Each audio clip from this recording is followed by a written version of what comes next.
Today, we're diving into one of the most haunting and complex murder cases in modern Irish history. It's a story that starts with an act of unbelievable violence in what was supposed to be a remote paradise, then spirals into a deeply flawed investigation, and eventually ignites a legal battle that spans two countries and more than 2 decades. So let's set the scene. We're in West Cork, Ireland. It's known for being this incredibly beautiful, peaceful corner of the country. The date is December 23rd, 1996, just 2 days before Christmas, and the tranquility of this small, tight-knit community was about to be absolutely shattered. And this all boils down to the one central question that has echoed through both Ireland and France for almost 30 years now. Who killed Sophie Toscan du Plantier? It's a question that, officially, is still very much unanswered. To even begin to understand this mystery, we have to start with the victim herself and the horrific crime that took her life. So who was Sophie? Well, Sophie Toscan du Plantier was a successful 39-year-old television producer from Paris. A few years earlier, in 1993, she'd bought this secluded cottage in West Cork. For her, it was a sanctuary, a place to get away from it all. In December of '96, she arrived there alone, just for a short retreat before heading back to her family for Christmas. But she never made it home. That morning, a neighbor discovered something truly gruesome. Sophie's body, caught on a barbed wire fence just outside her gate. She had been viciously beaten to death, and the injuries to her head were so severe that the neighbor couldn't even formally identify her. And right from the get-go, this is where the story takes a really dark turn. The investigation into Sophie's murder was, to put it mildly, plagued by critical errors from the very beginning.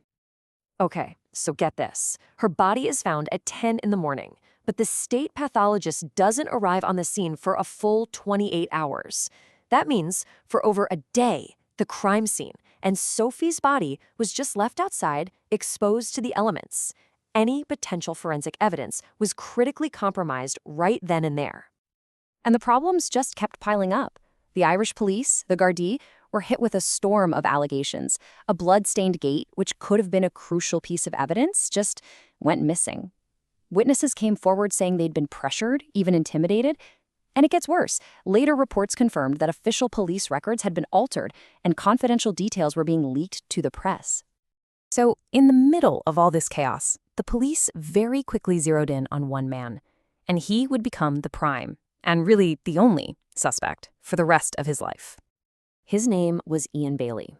He was an English journalist who lived just a few kilometers down the road from Sophie's cottage. Bailey was known around town as a bit of an eccentric with a volatile temper. And the great irony here, he was the first journalist to start reporting on the murder, feeding stories to the national newspapers. Now, you have to understand, the case against Bailey was entirely circumstantial. There was no DNA, no smoking gun, but the details, they were compelling. He had these deep scratches all over his arms and a cut on his forehead, which he claimed were from cutting down a Christmas tree and killing a turkey. He somehow knew Sophie was French before police made that public. His alibi for the night of the murder kept changing. And maybe most damning of all, several people claimed over the years that he had confessed to them. Bailey, for his part, denied everything. And this is probably the most chilling alleged confession. Two witnesses claimed that one night, Bailey broke down and told them, I did it, I went too far. But, like all the other claims, he vehemently denied he ever said it. So, with no forensic evidence to link him to the crime, the authorities in Ireland felt they just couldn't charge Ian Bailey. But the French, well, they had other ideas. And that's what sparked this unprecedented international legal fight. And this right here just lays out the deadlock perfectly. In Ireland, Ian Bailey was a suspect, but he was never charged because there just wasn't enough evidence. Meanwhile, in France, he was tried, convicted of murder, and sentenced to 25 years in prison. So how on earth is that even possible? Well, it's possible because of this legal concept called a trial in absentia. French law is pretty unique. It lets them prosecute someone for a crime against a French citizen, no matter where in the world it happened, even if the suspect isn't physically in the courtroom. And that's exactly what they did. They put Ian Bailey on trial in Paris without him ever setting foot in France. This kicked off a whole decade of legal tug-of-war. France kept issuing arrest warrants to try and extradite Bailey, but each and every time the Irish courts blocked them. They basically argued that you can't extradite someone for a crime that was committed in Ireland when Ireland itself didn't press charges. The final ruling in 2020 put an end to all the attempts. As you can imagine, Bailey's legal team was furious. His lawyer called the French conviction a show trial, saying it showed a total lack of respect for the Irish justice system, which had already looked at the evidence and decided it wasn't strong enough to prosecute. So, after all of that, where does that leave us? We're left with this bizarre situation: a murder conviction in one country, an uncharged suspect in another, and a case that is, for all intents and purposes, still completely unsolved. And then, in early 2024, the saga took its most definitive turn yet. Ian Bailey, the man who was at the very center of this story for 27 years, collapsed and died. He was 66 years old, and he went to his grave insisting he was innocent, taking any secrets he might have had with him. But his death isn't necessarily the final word here.